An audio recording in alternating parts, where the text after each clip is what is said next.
Oke guys, kita langsung saja unboxing paketnya ya. Jadi ini harga paketnya cukup murah sekali ya teman-teman semua.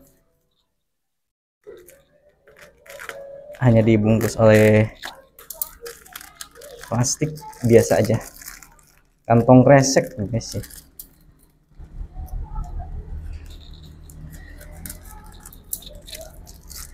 Oke, jadi inilah casingnya guys.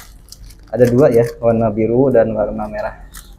Oke, kita buka satu aja kali ya. Bagi contoh, ini untuk bahannya lumayan tebal sih teman-teman semua, case-nya ini. Nah, oke. Dan ini bisa di flip kayak gini nih teman-teman, untuk berdiri ya. Nah, seperti ini dan juga seperti ini.